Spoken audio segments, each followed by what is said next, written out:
Hello, and welcome to the Renaissance in a nutshell. The Renaissance is essentially the bridge between the Middle Ages and the modern day. The Renaissance lasted from the 14th century to the 17th century, and was one of the most influential time periods in history. Before the Renaissance, it was the time of the Dark Ages. This period of time was filled with war, famine, ignorance, and epidemics, such as the Black Plague. The Renaissance marked a time of survival, new ideas, medicine, humanism, and a rediscovery of classical philosophy, literature, and art. Let's get into it. During this time of complete chaos, peasants were able to gain land and become wealthy property owners due to the economic crisis of minimal job opportunities during the plague.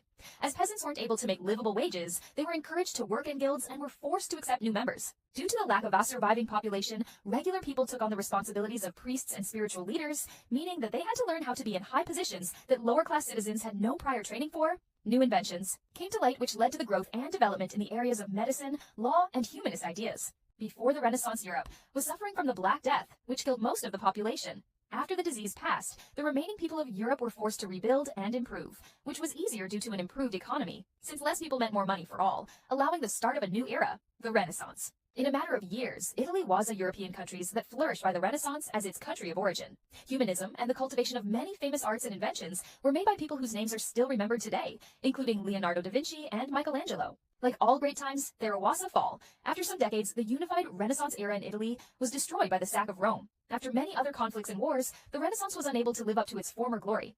Art was by far the most impactful innovation that developed during this time period. Before the Renaissance, there was minimal variation within art techniques and styles.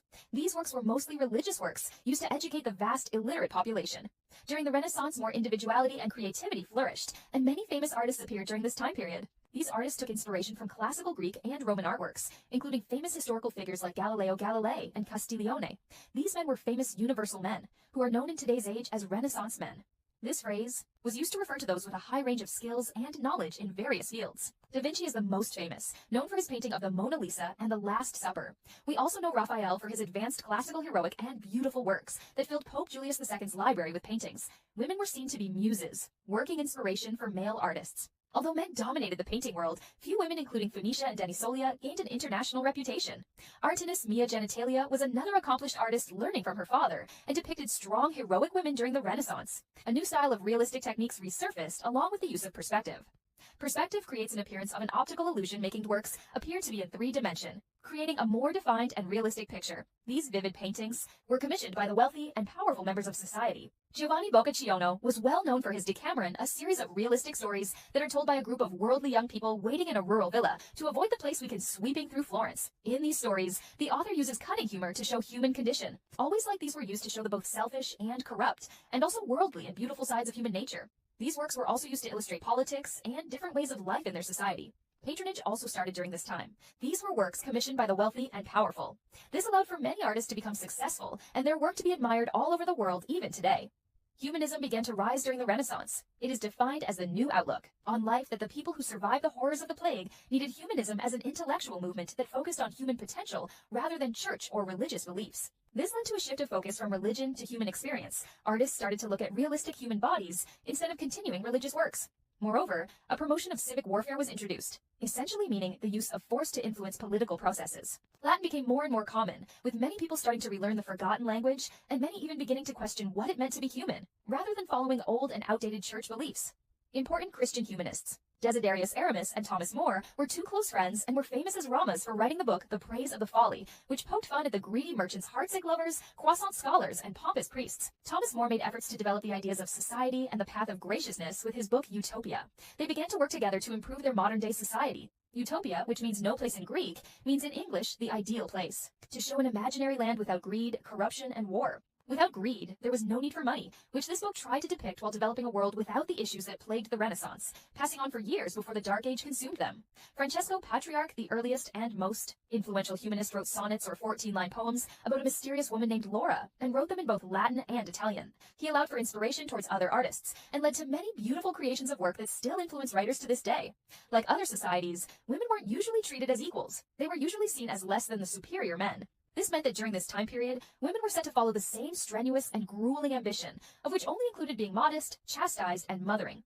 Women were required to embody the virtues of the virgin, including how they should assume subjugated roles and do what they were told without hesitation or having to be told twice, at the risk of being disciplined. Women had little rule over themselves and were entrusted to be under the wing of their male guide. They were to be domesticated and serve only as wife and mother. Marriage was often the climax of the women's purpose, to create powerful families and have little power. Little value was assigned to women in the Renaissance. They inspired works of art. Meanwhile, they were not allowed to produce drawing, sculptures, or paintings of their own. While some female artists managed to cross this border and were able to produce beautiful works of art, it was very uncommon, and most did not have the potential or authority to be able to become powerful or influential. Women were expected to perform the duties of the house and wife, and commonly wore clothes that were made out of coarse or harsh fabric and were wearing confining boots.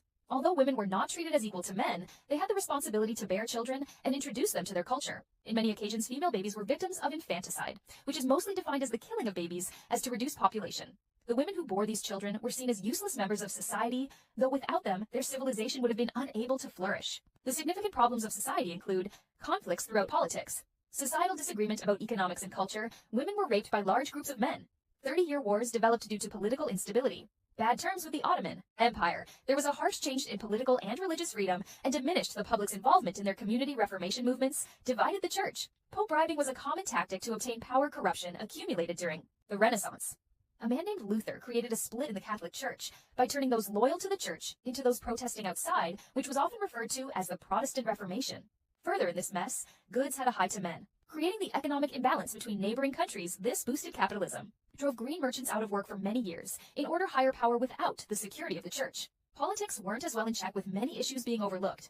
Massive unfollowing of the church beliefs marked a massive turning point. In society, things such as corruption between the popes and kings got so bad that at one point ignited the Italian Wars and King Charles VIII's invasion of Italy. Many damaging wars followed this time period, the threat of humanism and many religious practices persevered even after the Peace of Augsburg, which in turn led to a very unstable society that, even though it produced magnificent works of art, that were not able to survive with its many structural imbalances. An enduring issue is that conflict occurred between citizens upholding traditional beliefs and those interested in developing new ideas, which leads to the citizens' resistance against political authority. Those families who could afford formal schooling usually sent only their sons. One woman spoke out against this practice. The Northern Renaissance, 482. The Christian emperors chipped away at tradition by slowly removing polytheism's official privileges and financial support. Rise in Christianity, a new official religion. Although the Song were able to govern over a united China, after a significant period of division, their reign was beset by the problems of a new political and intellectual climate, which questioned imperial authority and sought to explain where it had gone wrong in the final years of the Tang dynasty. Medieval China, rise of powerful city-states, especially in Italy, Florence, Venice, built strong economies. Decline of feudalism. The growth of trade in cities weakened the feudal system and increased the power of rulers and the government. Invention of the printing press by Gutenberg spread knowledge by making books more affordable and accessible. Growth of education, literacy increased. Universities expanded and new schools were founded. Revival of classical art, renewed interest in the art, architecture, and literature. Humanism, focus on human potential and individual achievement rather than purely religious themes. Innovations in art, use of perspective, realism, and new techniques by artists like Leonardo da Vinci, Michelangelo, and Raphael. Patronage of the arts. Wealthy families, like the Medici, sponsored artists, leading to increased artistic output. Criticism of the church. Humanist thinking led people to question church practices and corruption. New religious ideas. More emphasis on personal faith and individual interpretation of scripture. Changing role of women. Some women gained access to education, though it was very limited. Shift in social structure. Rise of a wealthy merchant class and more fluid social mobility in urban areas. You have now seen the good and bad of the Renaissance. Let's hope that you can see just how even the best of times have their hidden darkness.